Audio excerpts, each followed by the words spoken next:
India's budget with the country's Minister for Railways, Communications, Electronics and Information Technology, Ashwini Vaishnaw. He joins us live from New Delhi. Minister, good to have you with us. We've seen a boost in capital expenditure. Is this about trying to lure more foreign companies, boost their investment in the country the way Apple has done? Yeah, of course. Thanks a lot for having me here. This budget for the fiscal 23-24 has consistently increased the capex, capital investment. See, when the pandemic hit India and the world, the choices that people made all the difference in the outcomes. The choice that India made was, instead of focusing too much on consumption expenditure, India had a very balanced view where for the most vulnerable sections, there was a focused consumption spending, for example, giving free food grains to about 800 million people, giving free vaccination program. And there was a big boost on the infrastructure spending side because all the investment that you put in transportation, investment that you put in laying new fibers, all that stuff basically increases the productivity of the country, and that lays the foundation for a sustainable growth. And that's the reason why India is today having good, consistent 7% growth. And I can see after yesterday's budget, next year's growth will also be somewhere between 6.5 and 7.3%. So, and a very moderate. India's inflation has traditionally been between 4 to 7%. So we are right now, the latest print is about 5.8%. So that's a very good combination of high growth and moderate inflation. Minister, in your view, which industries, which sectors will benefit most from yesterday's budget? So quite a few. If you see, when infrastructure spending happens in an economy, if you run the entire cycle, the initial boost comes to the construction equipment, construction material, to the construction companies, and then it starts spreading out to a broader economy. So, for example, when the first capex cycle started in the budget of FY 21-22, in that capex cycle, it was 5.5 trillion rupees. The impact of that is now being felt in the four-wheeler market, in the passenger vehicle market, in the housing market, in consumers, in consumer goods. So basically, in my assessment, while there would be very big focus on some of the industries which are directly connected with railways, with highways, with telecom, with power grid, with the ports, with construction, there would also be a broader demand growth across the economy. Minister, did you, with your rather wide portfolio, get what you wanted from the Finance Minister? Of course, and I thank the Finance Minister and Honorable Prime Minister for this. Railways, for example, is one of the most important sectors in the country's economy. Last year, in the current fiscal, which is FY23, we are clocking about 25 billion capital investment this year, and that has really helped us.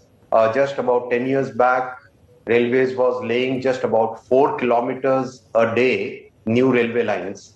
This year we are doing about 12 kilometers a day new railway lines. We have, in the last 8 years, electrified 33,000 kilometers of railway lines, which is more than what was done in the last 60 years. It's a very big shift towards green transportation, towards green economy, towards green growth.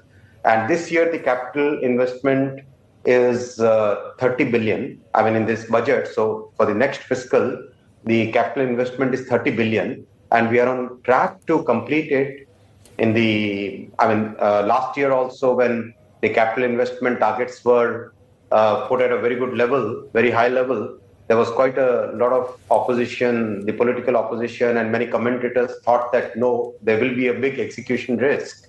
But I can see that last year's capital investment at the national level and within, let's say, railway and highways, it has been completely achieved. Minister. And today, countries' capacity to construct, countries' capacity to execute has significantly improved. So we are on track for achieving the latest target.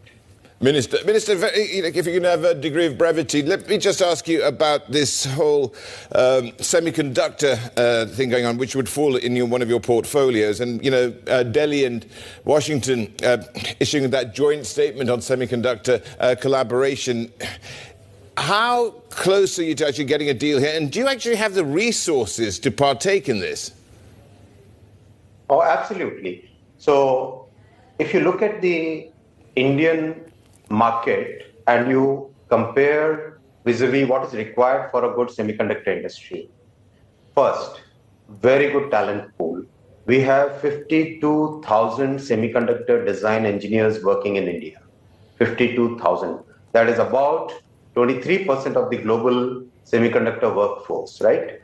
And we are adding 85,000 more semiconductor engineers over the next 10 years. We have already tied up with about 73 universities and institutions where the course curriculum has been redesigned, very focused courses on technical courses on semiconductor manufacturing, semiconductor design. So that's the first. Second, electronics manufacturing is today close to $90 billion industry. $10 billion will be the smartphone exports this year. So there is a huge demand within the country itself. Third is very stable set of policies. And we have, apart from the CapEx investment subsidy that the country would be giving, incentives that the country would be giving, there is a natural pull and we have spoken to the entire ecosystem of the chemicals, of the gases, of all the associated supply chain ecosystem which is needed, and everybody is willing to come to India, and very soon we should be having the first few decisions announced. Minister, the budget was overshadowed by the fallout of the Adani Group. Is there a sense that fallout could impact India's growth, India's infrastructure, given that the Adani Group is pretty much synonymous with that growth and infrastructure? So India has a very broad spectrum of infrastructure companies. If you look at the top 40 companies, I'm sure you would certainly find very good companies in the country. So I think whatever blip is there on the stock market and whatever the on the stock market is not going to affect the overall economy. I'm very sure of that.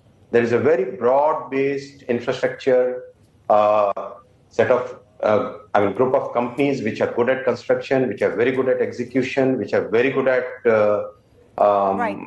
providing that quality of construction which is needed for taking country to the developed nation status in 2047.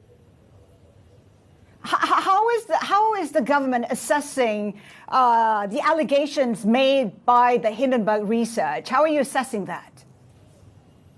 So it's not for me to comment on that. We have a very robust regulatory system in the country where the regulators would be doing all that assessment. It's improper for me to comment on it. What about, overall, when we look at, let's say, the green targets of the country? Adani Group is so locked tightly with that. There are not that many other companies which are working so closely. So there's got to be some sort of contagion for some of the government's targets here. Absolutely not. As I said, there are multiple number of very good companies which are focused on execution. And if you look at the entire thought process of the government is basically maintaining a very healthy debt to GDP ratio. For example, the central government's debt to GDP ratio is like about 54%. That's a very healthy, if you look at all the major developed economies or the richer countries, richer geographies, it's maintaining a very tightly executed borrowings program. So the borrowing has remained almost stable at 16 trillion Indian rupees. Most of the borrowings are from the Indian market itself, so there is no a big risk of foreign exchange flowing out and country getting into trouble. The forex reserves are at very healthy position, close to 550, 570 billion US. The capex program, the control on inflation, very focused consumption towards vulnerable, all these things, the macro picture for the country is today very healthy. Minister? I can see Minister. that the growth story that you saw in the previous fiscal is going to continue in the coming years. Thank you so much for joining us, Minister Ashwini Vaishnaw.